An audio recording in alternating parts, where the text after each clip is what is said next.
et bienvenue dans ce webinaire du CNCH. J'ai l'énorme plaisir d'être avec des amis qui ont tous assisté au congrès de Heart Rhythm qui s'est passé aux États-Unis il y a quelques semaines. Et ils ont accepté aujourd'hui amicalement de faire cette réunion d'une demi-heure pour faire le point de ce qui s'est dit. On a énormément de chance de modérer aujourd'hui avec Jérôme Taïeb cette réunion et d'avoir avec nous deux Bordelais. Donc, on est en direct de Bordeaux, ils sont chacun dans leur bureau. Frédéric Sacher qui va nous traiter tout le côté électrophysiologie et Marc Strick qui va nous traiter tout le côté stimulation, défibrillation, tout ce qui concerne la stimulation. Donc, avec ça, j'espère qu'on vous a apporté une overview de ce qui se sera dit en rythmologie sur ce congrès américain. Donc, pour aller à l'essentiel, Frédéric, merci d'avoir accepté de nous présenter aujourd'hui les points clés, ou en tout cas tes coups de cœur de ce congrès à Rythme. Merci à toi. Merci beaucoup. Donc, forcément, pour ce type de présentation, voilà. Pour ce type de présentation, c'est toujours subjectif, parce que c'est une sélection, on peut pas parler de tout.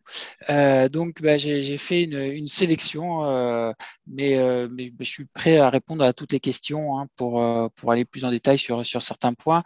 Donc, mes relations avec l'industrie. Donc, je vous parlais à ça, c'est assez classique de fibrillation atriale, d'arythmie ventriculaire, et également un petit point sur les syncopes. Donc pour la fibrillation atriale, j'ai pris essentiellement ce qu'on appelle les lead breaking trials, donc les études un peu en avant publication. La première est une sous-étude de East-AFNet 4 qui, je vous rappelle, comparait le contrôle du rythme précoce dans la fibrillation atriale versus un traitement standard qui est sans forcément un contrôle du rythme, en tout cas au départ. Et l'idée de cette sous-étude, c'était de comparer l'efficacité de ce contrôle du rythme précoce chez les patients avec des CHA2DS2-VASc élevés, supérieurs ou égaux à 4, versus ceux qui avaient des CHA2DS2-VASc plus bas. Et l'étude a montré que cette sous-étude a montré une amélioration du pronostic cardiovasculaire, c'est-à-dire un critère composite comprenant décès, AVC, hospitalisation pour insuffisance cardiaque ou syndrome coronaire aigu, chez les patients avec CHA2DS2-VASc élevé, supérieur à 4. Donc, chez les patients finalement les plus sévères, l'intervention précoce avec un contrôle du rythme précoce dans la FA est bénéfique chez ces patients, alors que finalement, il n'y a pas eu de différence significative chez ceux qui avaient des CHA2DS2-VASc plus bas. Alors, ça s'explique pour pas mal de raisons. Déjà, les personnes qui ont des CHA2DS2-VASc plus bas, finalement, ils ont moins de risques au total. Si on regarde ce tableau, on voit CHA2DS2-VASc donc supérieur à 4, c'est ces deux courbes. Alors effectivement, il y a un peu moins, il y a moins d'événements chez ceux avec contrôle du rythme précoce, mais il y a de toute façon moins d'événements chez les patients qui ont des CHA2DS2-VASc plus bas, ce qui est assez logique. Moins il y a de comorbidités comme le diabète, l'hypertension, moins il y a de risques de décès, de syndrome coronaire aigu, d'AVC. C'est des choses connues, mais la différence vraiment ressortait pour les patients avec les CHA2DS2-VASc les plus élevés et chez les personnes avec CHA2DS2-VASc moins élevés. Vu qu'il y a moins d'événements, c'est plus difficile à mettre en évidence et en tout cas là, il n'y a pas pu y avoir de différence mise en évidence. Ils ont regardé également la sécurité qui était un critère composite donc de sécurité décès, AVC, mais cette fois-ci des complications graves liées aux antiarythmiques. De la même façon, est drivé essentiellement par moins de décès et d'AVC. Il y avait une sécurité qui n'était pas différente chez les patients avec CHA2DS2-VASc. Par contre, il y avait un peu plus d'événements liés aux complications rythmiques chez les patients avec CHA2DS2-VASc à moins de 4. Et encore une fois, c'est vu qu'ils n'avaient pas tellement de bénéfices sur la mortalité ou les AVC parce qu'ils avaient peu de comorbidité, ils ont eu quelques complications liées aux complications des antiarythmiques. Et l'autre point important, c'est que même chez les personnes âgées, il y avait un bénéfice et donc l'âge n'influe pas en lui-même sur l'efficacité et la sécurité du traitement antiarythmique. Donc chez les patients avec CHA2DS2-VASc élevé et âgés, il faut quand même traiter la fibrillation atriale. Ce sont un peu les conclusions de cette sous-étude. Alors, pour aller un peu sur ce qui me sied plus et sur ce dont j'ai encore plus l'habitude, c'est toutes les études interventionnelles. Alors, bien sûr, la radiofréquence, pour isoler les veines pulmonaires, il y a beaucoup d'études en cours et de questions sur quelle est la stratégie optimale dans l'isolation des veines pulmonaires par radiofréquence en termes de puissance, de durée. On parle de haute puissance, courte durée, mais jusqu'à quel point? Eh bien, pareil, dans les lead breaking trials, il y avait cette étude SHORT-AF qui a comparé une isolation des veines pulmonaires en utilisant 50 watts pour avoir un ablation index entre 450 et 550 en antérieur versus 350 et 400 en postérieur, versus ce qu'on faisait auparavant, 25-30 watts, avec les mêmes cibles d'ablation index, donc sur des durées plus longues. Donc, ils ont randomisé 60 patients, de la FA parox et des patients avec FA parox et persistante. Et clairement, de façon non surprenante, il faut moins de temps pour isoler les veines quand on utilise 50 watts et donc des durées courtes.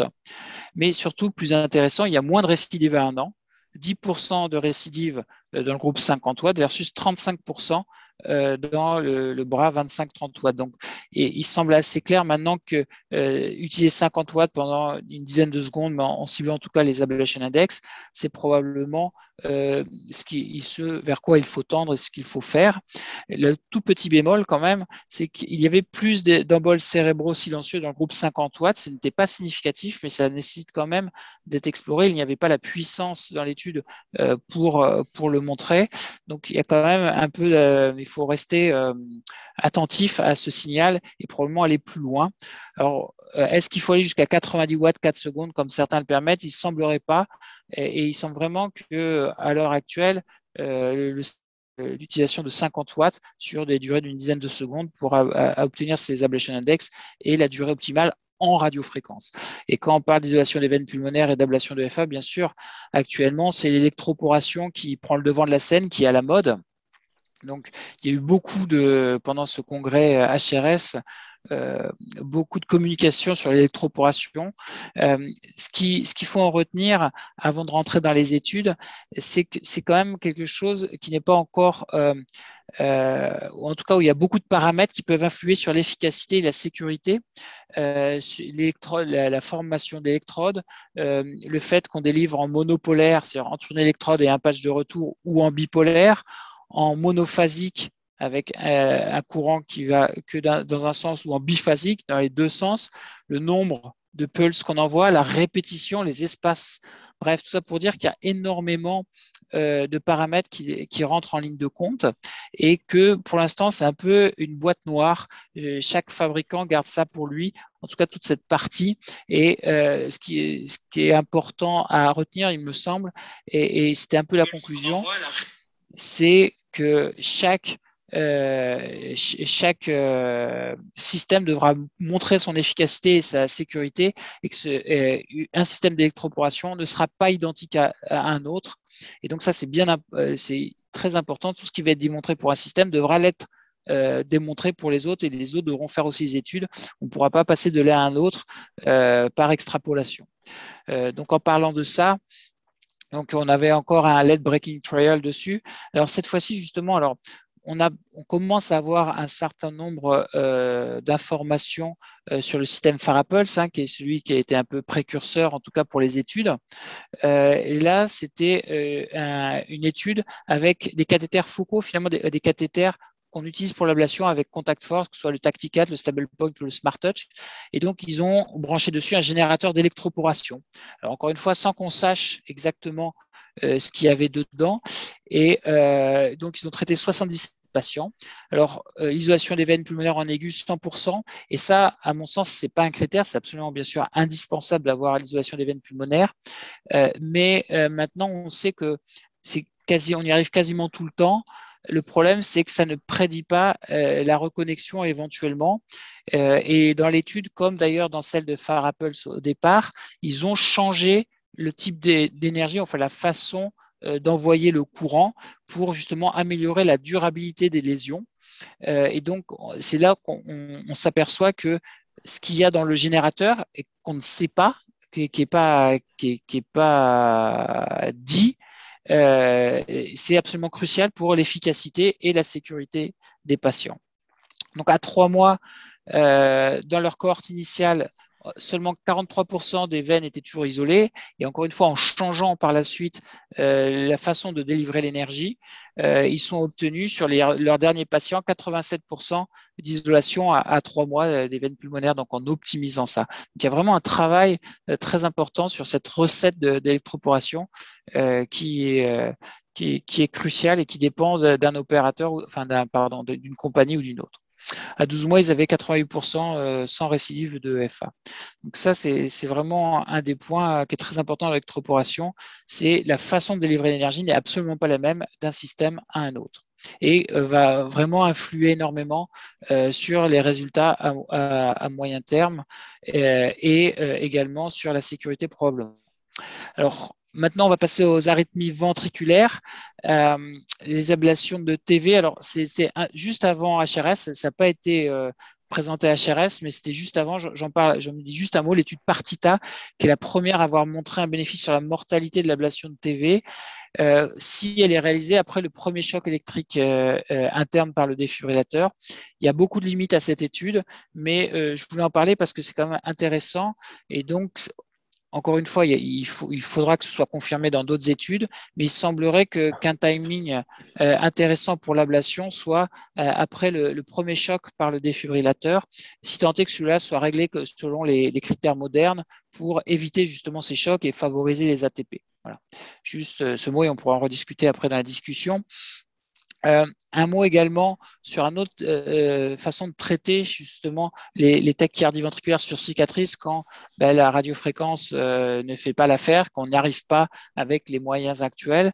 Depuis quelques années maintenant, et ça avait été commencé aux États-Unis à Saint-Louis, la radiothérapie stéréotaxique, celle qui est utilisée dans les tumeurs, peut éventuellement, dans certains cas, permettre d'aller cibler des zones qui résistent à la radiofréquence. Encore une fois, la sélection des patients là doit être absolument cruciale, car ça, on peut détruire avec de la radiothérapie, mais il faut s'assurer que ce soit indispensable et qu'il n'y ait pas d'autres moyens. C'est vraiment une stratégie de dernier recours.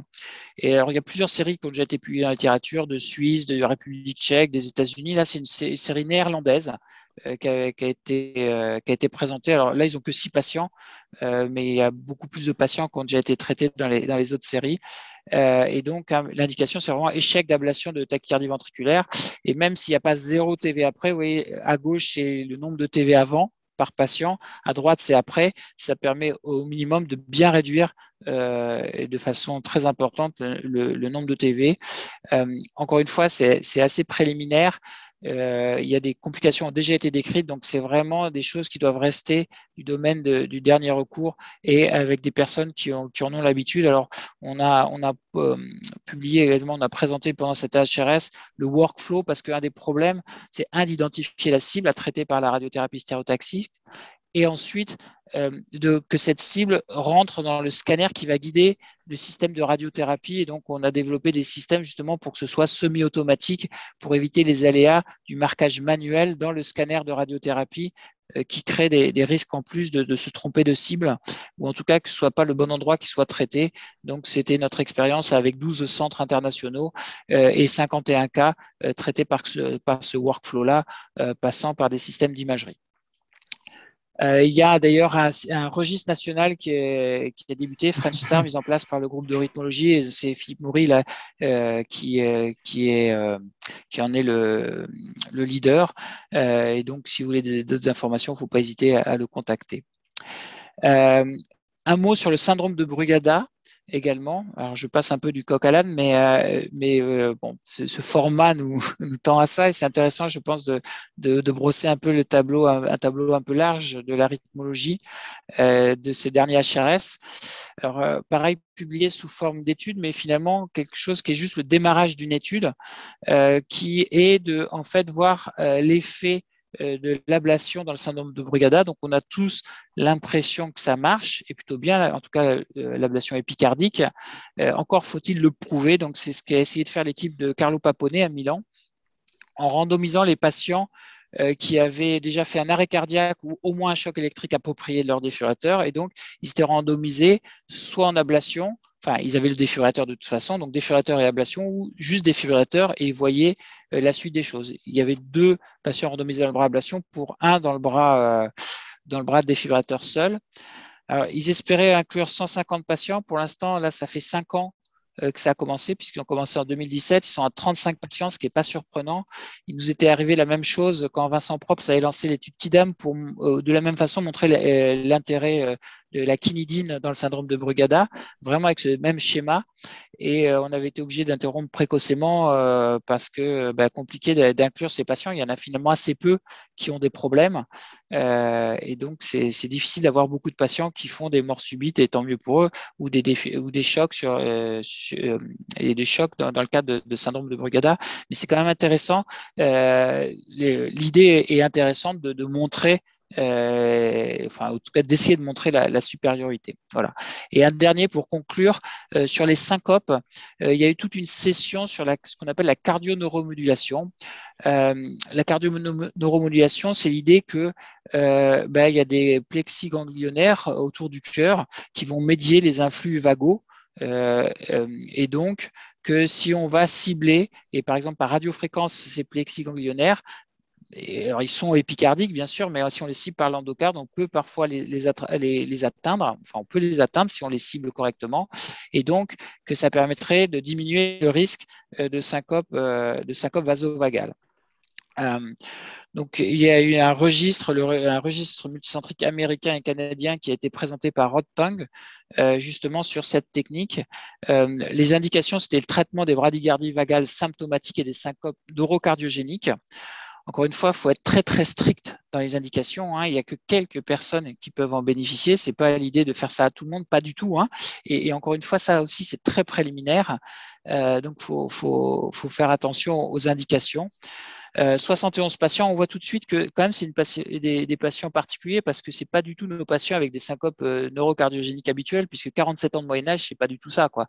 Les gens qu'on a habituellement, ils sont beaucoup plus jeunes, et on le comprend parce que 63% avaient une autre raison pour l'ablation, c'est-à-dire qu'ils venaient pour une ablation de FA, ils venaient pour une autre ablation, et ils avaient des syncopes neurocardiogéniques ou des bradycardies vagales symptomatiques enregistrées soit Holter implantable, et donc ils leur proposaient ça en plus. Et à 8 mois et demi, il y avait 82% qui n'avaient pas récidivé leur syncope, qui étaient passés d'une médiane de 6 syncopes à 0. Alors, c'est intéressant d'en entendre parler. Il y a quand même pas mal de problèmes encore avec ce type d'intervention, même si c'est quelque chose d'intéressant.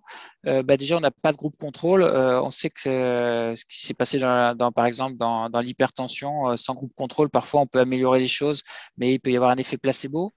Il reste un problème d'identification des cibles.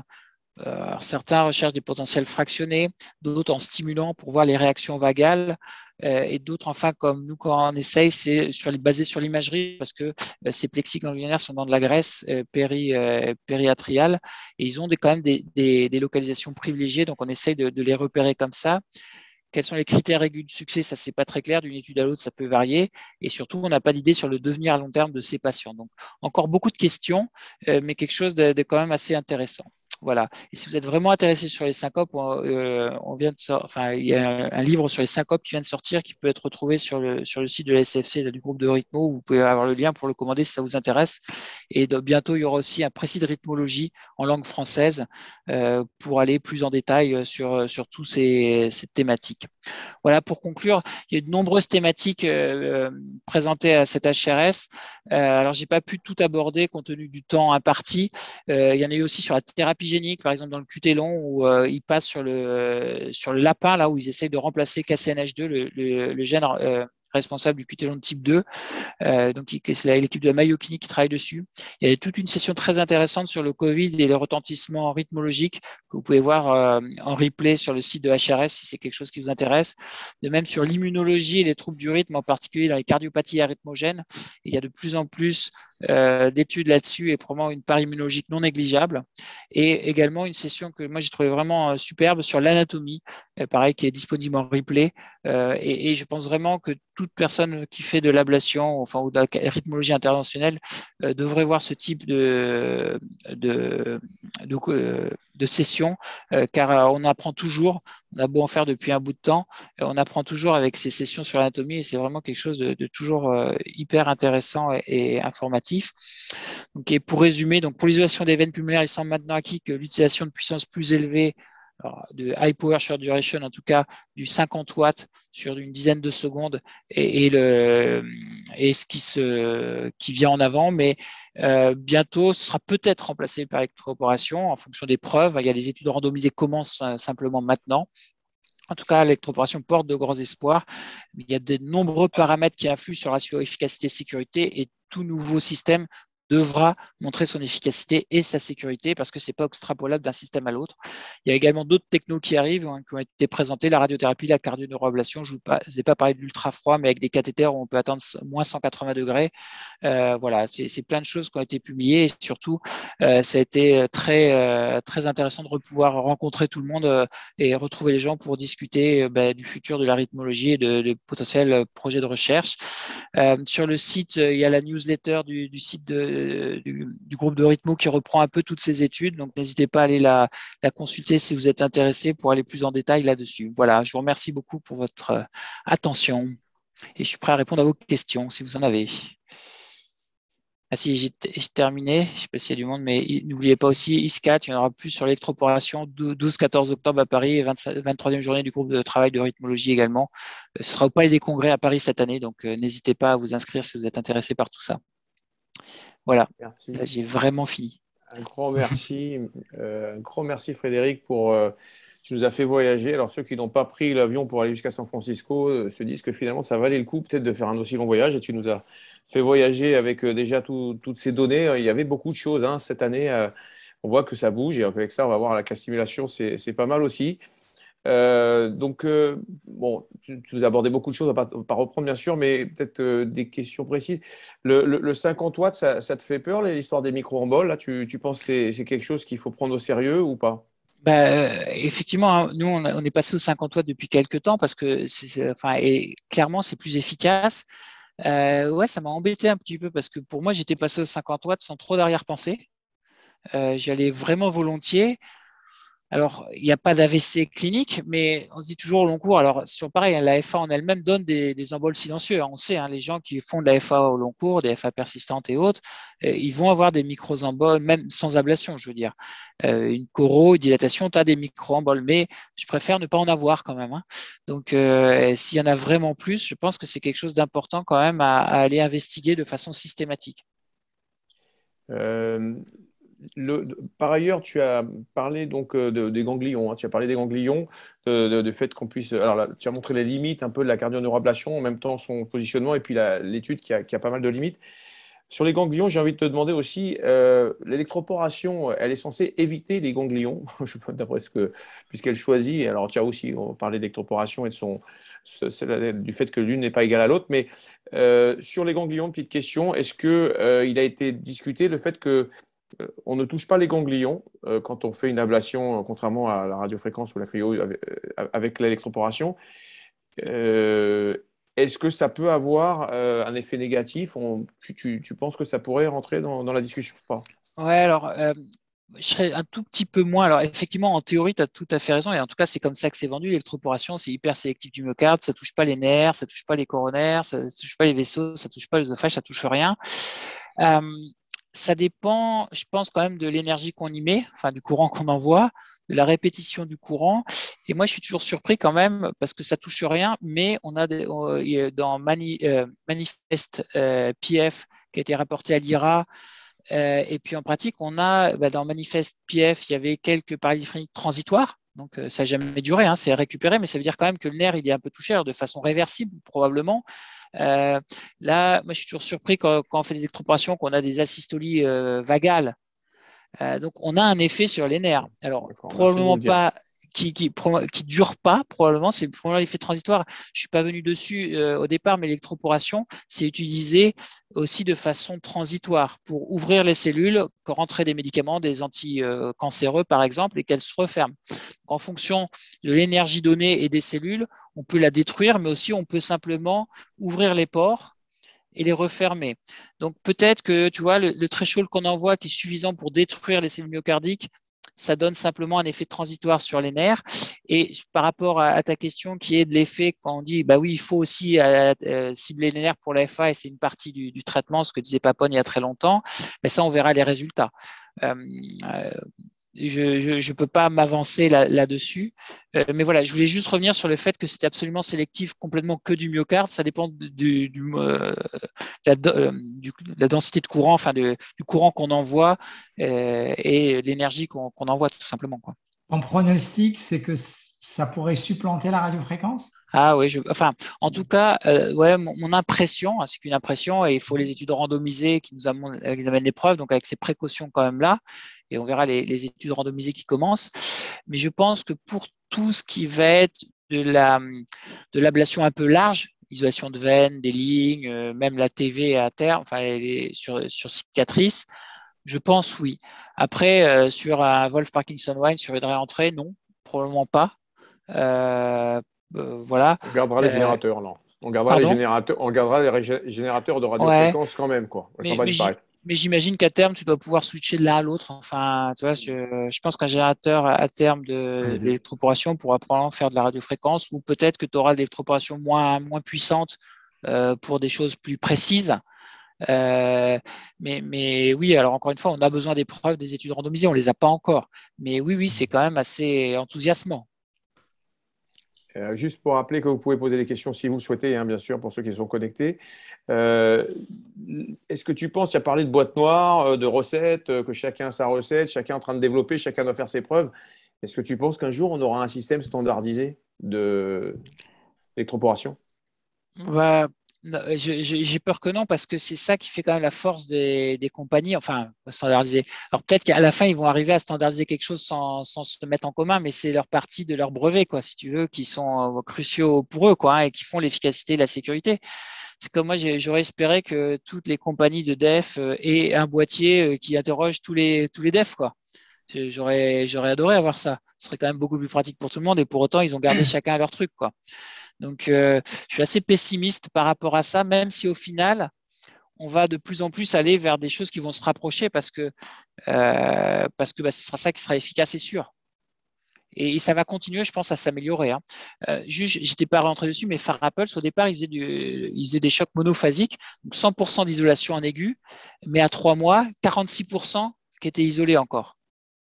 Et là, quand tu passes sur du biphasique avec l'OptiWave, ce qu'ils appellent l'optimisation, ils ont toujours 100% en aigu, mais par contre, 98% ou 96% à 3 mois d'isolation persistante. Donc vraiment, c'est un des points cruciaux, ce qui est dans cette boîte noire. Et je pense qu'ils n'ont pas envie de le donner aux autres, quoi. Merci beaucoup Frédéric, c'était vraiment passionnant. On pourrait passer 1 heure de plus sans problème.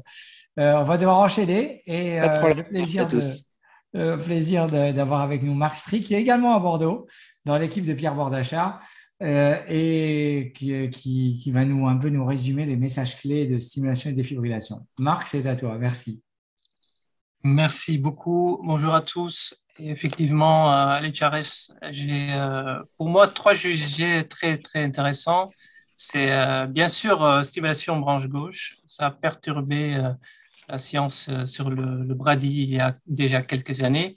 2 études sur le late breaking, c'est une étude chinoise et une étude East Coast, donc pas loin de New York, c'est à Geisinger Institute.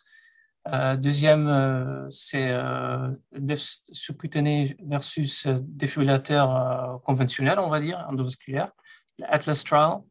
Et pas une étude, pas des données cliniques, mais quand même beaucoup d'innovations sur la stimulation sans sonde.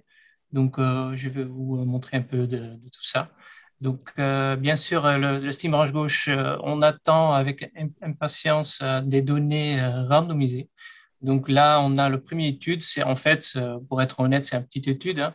Le premier étude randomisée pour comparer l'effet de stimulation branche gauche comme alternatif versus le CRT, donc resynchronisation cardiaque classique, où on met une sonde dans le sinus coronaire. Une étude faite pas loin où le stimulation branche gauche a commencé, donc c'est pas loin de Shanghai, de Guangzhou. Donc là, c'est une petite ville à Nanjing, avec des patients classiques pour l'arrêt synchro, donc bloc de branche gauche et cardiopathie. Là, ils ont choisi de juste inclure des patients non ischémiques. 40 patients avec une fraction d'éjection altérée, des QRS bien larges. Et déjà, le premier résultat important, c'est qu'on a qu'on appelle un crossover, c'est-à-dire on a essayé donc les patients ont été randomisés pour CRT ou pour stimulation branche gauche et ils n'ont pas réussi. Du coup, ils ont switché. Ce qui arrive aussi ici à Bordeaux, on fait pas mal de stimulation branche gauche et des fois, on n'y arrive pas. Donc, on met une sonde dans le CS ou plus souvent, on essaie de mettre un CRT, mais on n'arrive pas à sonder le CS. Donc, on switch, on commute, on fait une branche gauche. Et ça, dans toutes les études qu'on va voir, on va voir pas mal de patients qui vont être traités dans l'autre bois que prévu. Donc, quand on voit les résultats, donc après l'intervention, on voit que clairement, stimulation branche gauche gagne, c'est-à-dire plus d'effet sur la fraction d'éjection ventriculaire gauche et aussi moins de NT-proPMP. Quand on regarde les QRS, c'est quand même étonnant que quand on stimule avec un CRT classique, on a une durée de QRS qui est un peu pareil qu'avec stimulation gauche. Notre expérience n'est quand même pas le cas. Le QRS pendant un CRT classique un peu plus large, des QRS pendant un vrai stimulation gauche sont quand même un peu plus fins. Mais bon, dans cette étude, c'était comme ça. C'est quand même intéressant parce que ça montre aussi que ce n'est pas que la durée de QRS qui est important pour l'effet bénéfice de resynchro. Aussi sur les symptômes, on voit que les gens sont quand même un peu moins symptomatiques avec stimulation de branche gauche. Donc, tout ça, ça m'a surpris quand même. Moi, j'aurais pensé que c'était un peu pareil, mais c'est quand même la première étude qui montre qu'il y a quand même, en plus un effet pour stimulation branche gauche dans ces patients quand même bien malades et des patients, des candidats pour un CRT. Donc, la deuxième étude, c'est non randomisé, donc c'est plutôt une étude observationnelle faite à Geisinger, où ils font pas mal de simulations ICN maintenant branche gauche. Donc, on a quelques centaines de patients. Ils ont comparé, c'est un peu pareil, ils ont pris un autre endpoint, c'est-à-dire ils ont vu que le endpoint combiné pour hospitalisation ou mortalité et en faveur aussi de stimulation de branche gauche. Surtout chez des patients avec un bloc de branche gauche, on voit quand même il y a un intérêt, il y a une différence importante entre l'hospitalisation, surtout quand on regarde ici, ce sont les deux graphes. On voit que c'est surtout sur l'hospitalisation qu'on voit que les patients avec une stimulation de branche gauche sont moins hospitalisés que des patients avec un CRT classique, on dirait. Et on n'a pas encore trouvé les différences en mortalité. Là, pareil, durée de QRS, comme chez nous, QRS un peu plus large chez des patients en CRT, un peu plus fin chez des patients en stimulation de branche gauche. Pareil pour les patients avec un bloc de branche gauche et aussi pareil que l'étude chinoise, ils ont trouvé que les patients qui ont bénéficié d'une stimulation branche gauche ont quand même récupéré plus de fractions d'éjection que des patients avec un CRT standard. Donc là, je vais basculer sur le bataille toujours entre le défibrillateur sous-cutané et le défibrillateur classique, on va dire endovasculaire.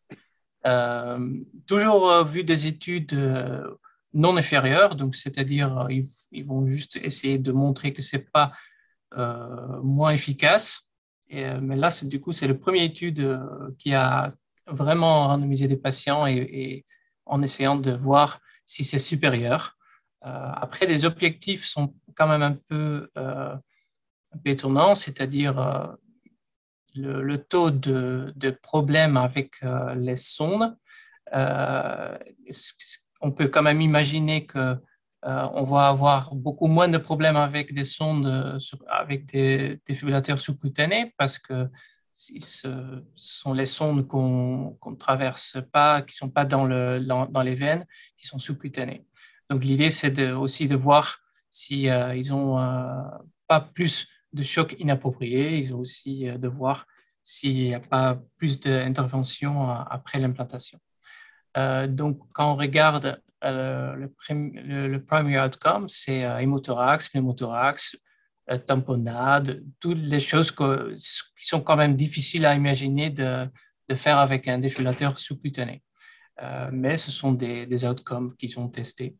Et après, ils ont aussi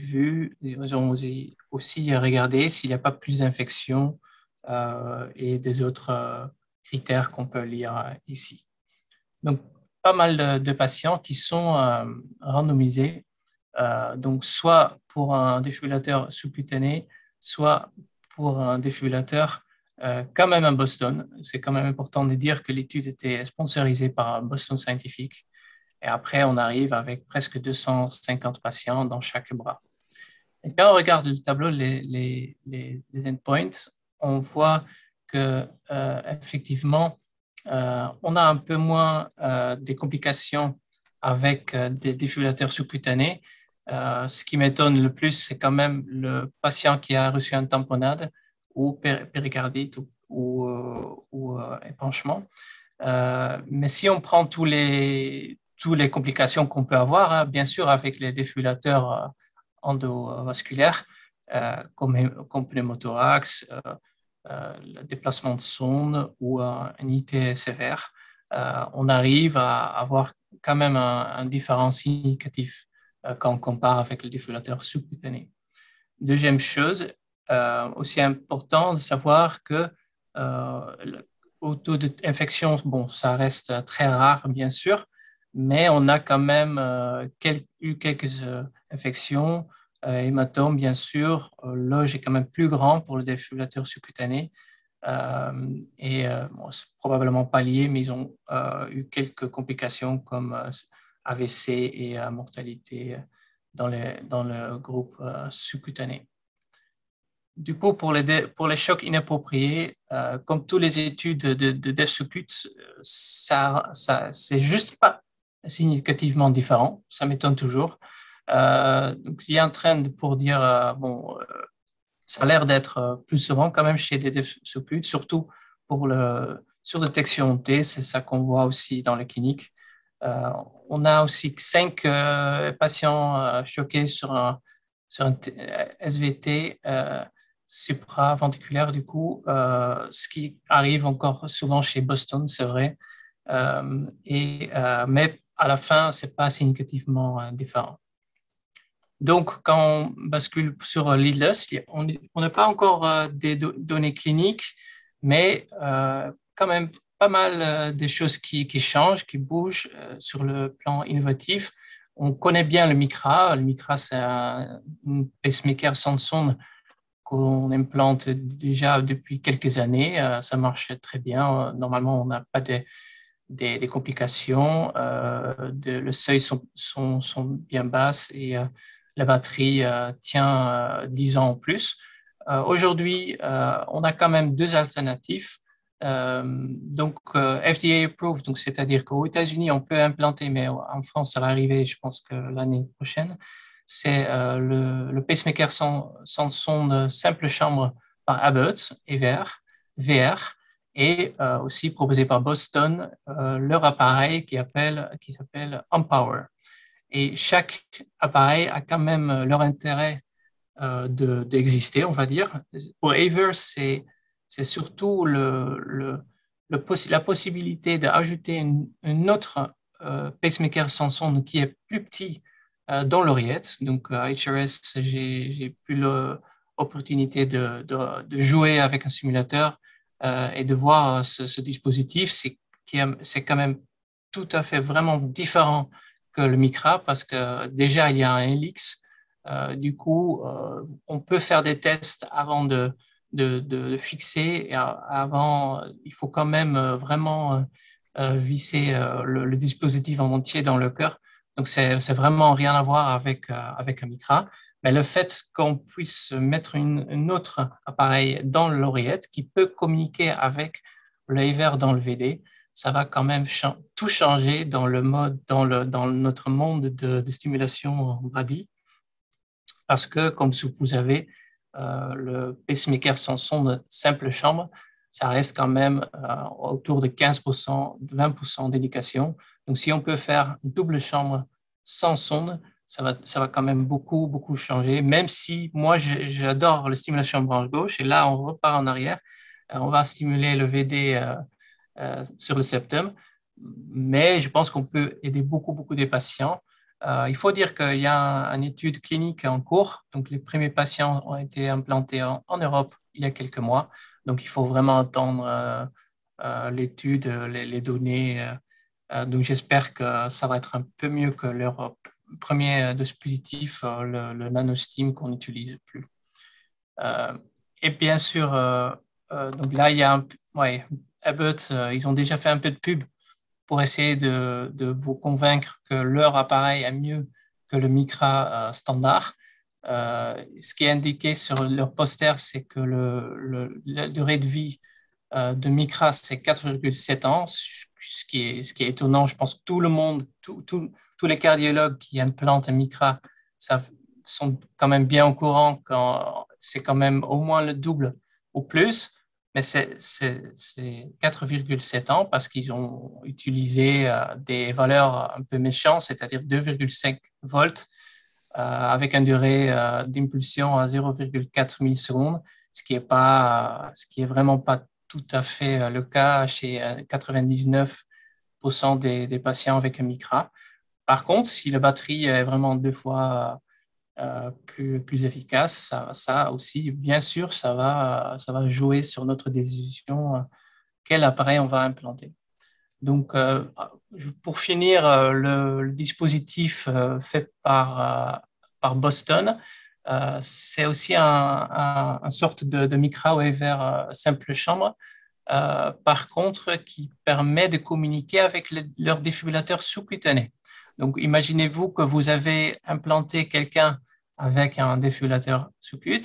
Le patient fait une TV, il prend un choc, c'est dommage parce que l'ATP est quand même souvent efficace.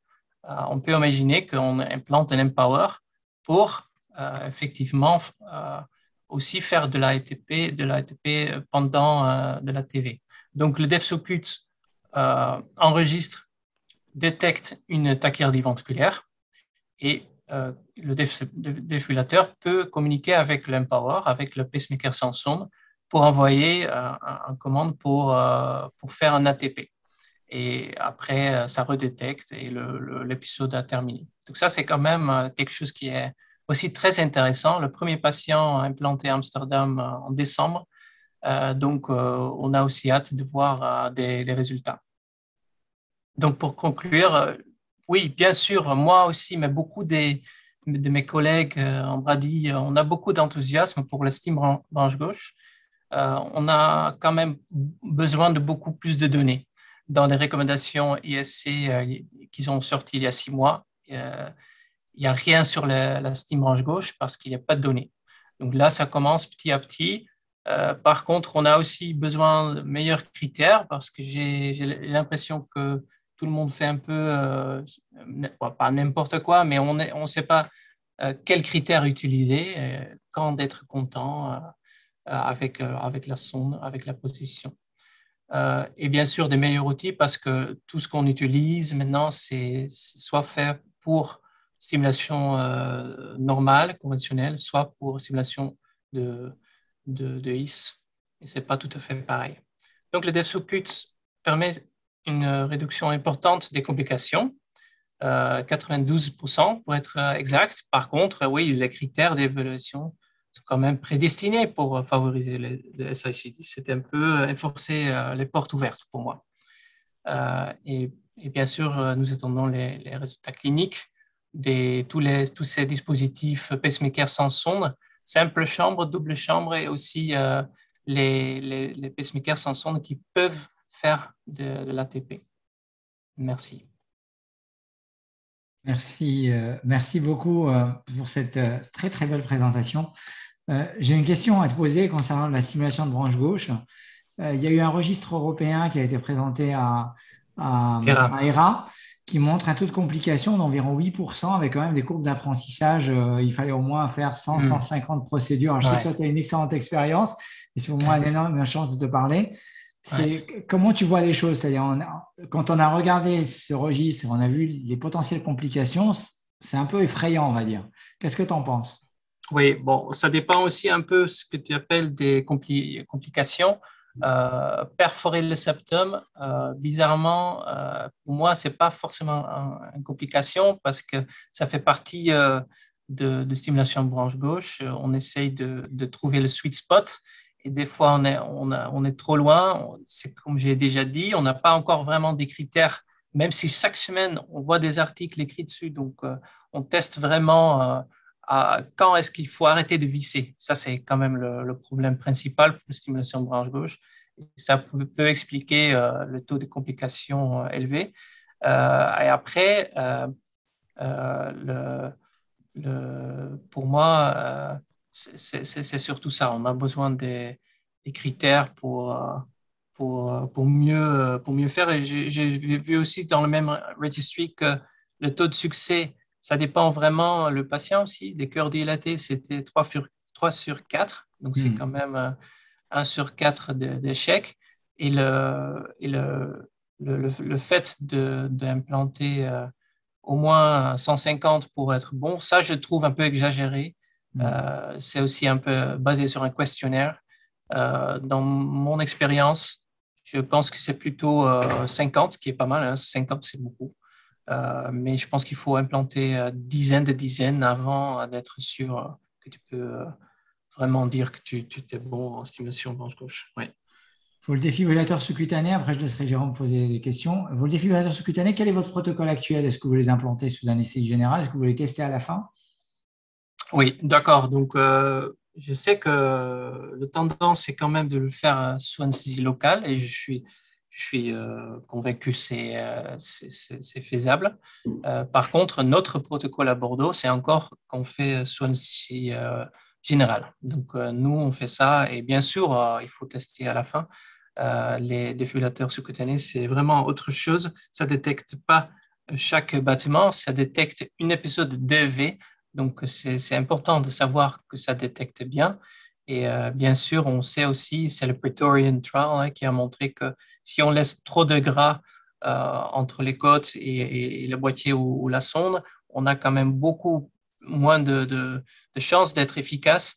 Donc, c'est bien de savoir qu'on implante parce qu'on peut quand même repositionner soit la sonde, soit le boîtier. Donc, pour moi, il n'y a pas de doute, il faut quand même encore tester le défibrillateur sous-cutané.